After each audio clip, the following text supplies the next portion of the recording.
شیخ میرا سوال ہے کہ وہ حدیث ہے نا کہ جس میں نبی کریم صلی اللہ علیہ وسلم سے کچھ عورتیں پوچھتی ہے کہ ہم جب نماز کی لیے مسجد کی اور جاتے ہیں تو ہمارے جو ان کے جو ابیا ہے وہ ناپاکی کے اوپر چلے جاتے ہیں.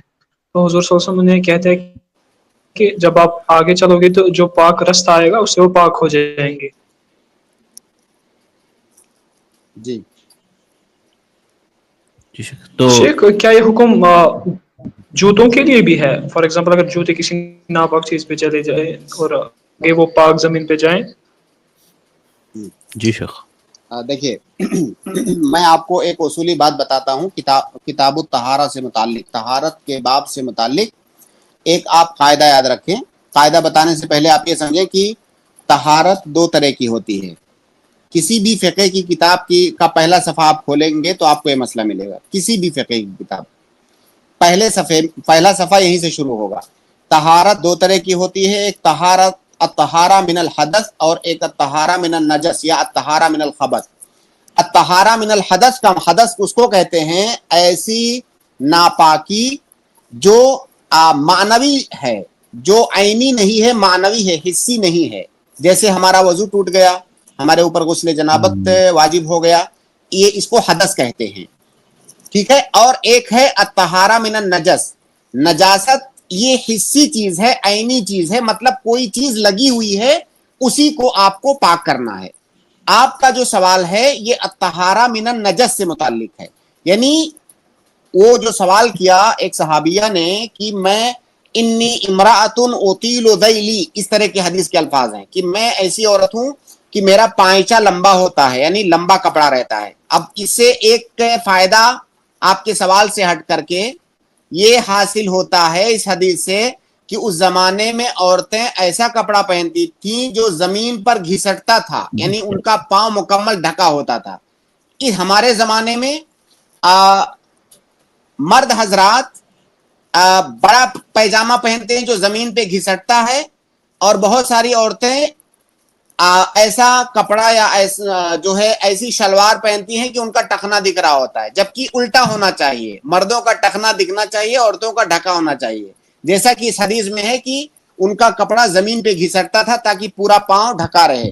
ان کی پریشانی یہ تھی، وہ کہہ رہی ہیں میں ایسی زمین سے گزرتی ہوں جہاں پہ نجاست ہے، گندگی ہے، وہ لگ جاتی ہے، اب میں کیا کروں؟ نبی صلی اللہ علیہ وسلم نے کہا کہ جب تم آگے بڑھو گی، دوسری زمین پر گزرو گی جو پاک صاف ہے، تو وہاں پر بھی وہ کپڑا جو ہے گھسٹے گا زمین پر، اور اس سے وہ جو نجاست لگی ہے وہ نجاست زائل ہو جائے گی، چھوٹ جائے گی. یہ حدیث اس بات کا بین ثبوت ہے. اس کے اندر ایک بہت اہم قاعدہ چھپا ہوا ہے، وہ یہ ہے کہ نجاست کی طہارت میں اصل عین نجاست کو زائل کرنا ہے. عین نجاست، وہ نجاست جو حسی نجاست لگی ہوئی ہے، نجاست والی چیز جو ہے، جو آبجیکٹ ہے، اس کا آپ کے جسم یا آپ کے کپڑے سے اس کا زائل ہو جانا، یہی اصل ہے. ایسا نہیں ہے کہ پانی سے دھو گے تبھی صاف ہوگا یا فلاں طریقے سے اس کو صاف کرو گے تبھی صاف ہوگا، بلکہ اصل کیا ہے کہ وہ نجاست اس جگہ سے ہٹ جائے، اس کا عین زائل ہو جائے، اس کو پاک مانا جائے گا. اب یہاں پر دیکھیے اللہ کے نبی صلی اللہ علیہ وسلم نے دھونے کا کے لیے نہیں کہا. آپ دوسری زمین پہ چلو گی، وہ کپڑا رگڑے گا زمین پر، وہ نجاست زائل ہو جائے گی، آپ پاک ہو جاؤ گی. اب اسی حکم کو آپ ہر جگہ تطبیق دیں گے. آپ جوتا پہنے ہوئے ہیں، گندگی لگ گئی، آپ نے جوتے کو رگڑ دیا کہیں پر، رگڑنے سے وہ نجاست ختم ہو گئی، وہ عین زائل ہو گیا، جوتا پاک مانا جائے گا. کسی بھی چیز پہ نجاست لگی ہے، اس کو طاہر اس کی طہارت کا طریقہ یہ ہے کہ اس عین کو، عین نجاست کو زائل کر دیا جائے، چاہے وہ کپڑا ہو، چاہے جوتا ہو، چاہے دنیا کی کوئی اور چیز ہو.